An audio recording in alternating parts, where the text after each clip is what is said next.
پاکستان سے مدینہ منورہ سعودی عربیہ کیسے پہنچے، اس کا سفر کا مجھے بتائیں۔ بڑی انٹرسٹنگ سٹوری ہے۔ عمرے پہ آیا تھا میں فرسٹ ٹائم، تو والد صاحب نے بلوایا، میں اور چھوٹا بھائی میرا۔ پہلے یہاں پہ ہوتے تھے؟ ہاں، والد صاحب میرے تقریباً 16-17 سال سے یہیں پہ ہے۔ تو میرا چھوٹا بھائی اور میں، اچانک ہی پلان بن گیا، کوئی پلان نہیں تھا، کچھ بھی نہیں تھا۔ تو اچانک جب آئے تو رات میں نیند نہ آئے جب پتہ چلا کہ مدینے جا رہے ہیں، بالکل نیندیں اڑی ہوئی۔ اگلے دن بھی بس میں فلائٹ میں جو 2-3 گھنٹے سویا، بس وہ پہلی دفعہ میں عمرے پہ ہی آیا تھا مدینہ شریف، تو اس کے بعد یہیں کے ہو گئے۔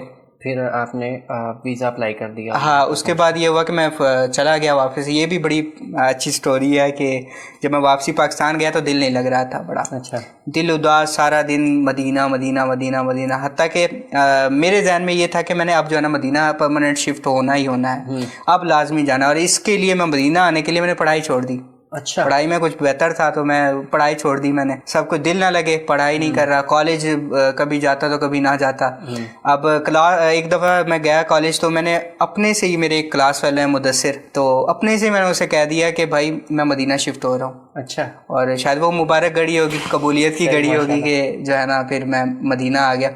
تو وہ بھی، اس نے بھی یقین کر لیا کہ پھر کہا بھی ایسا کہ میں نے کہا فیملی کے ساتھ شفٹ ہو رہا ہوں، تو وہ شاید قبولیت کی گھڑی تھی۔ خیر میں پھر اس کے بعد والدہ سے بڑی اصرار کرتا رہا کہ یہ ہے وہ ہے۔ حج کے دن آ گئے تو والد صاحب نے کہا حج کے دن ہے، کہاں عمرہ ویزا لگے گا، کس طرح آؤ گے، کیا کرو گے۔ پھر والد صاحب کے بھی کویشچن تھے کہ کیا کرو گے یہاں آ کے، کیونکہ صاف ظاہر ہے یہاں آ کے ایک اسٹرگل فیس سے آپ کو گزرنا پڑتا ہے۔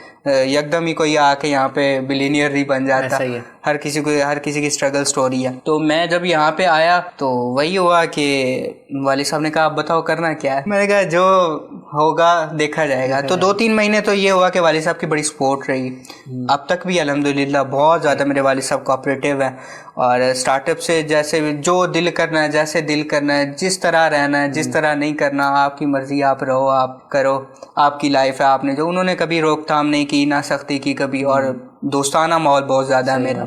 میں نے بہت کم دوست بنائے ہیں، اگر کوئی ہوگا بھی گنے چنے 2-3 ہوں گے، زیادہ تر میرے والد صاحب کے ساتھ ہے، اور بہت کھلی گپ شپ ہے۔ تو میں نے آتے ہی یہاں پہ 2-3 مہینے تو انہی کے سہارے پہ گزارے، اس کے بعد بھی اب تک بھی انہی کے سہارے پہ ہی ہوں۔ اور پھر جو ہے نا میں نے اپنا سٹارٹ اپ کیا، ہوٹل لائن میں آ گیا، اس میں تھوڑا سا کام کرنا سٹارٹ کر دیا۔ جب سمجھ لگ گئی تو آہستہ آہستہ جو ہے نا پھر اس طرح اسباب بنتے رہے اور ہم مدینے آ گئے۔ ٹھیک، ماشاء اللہ۔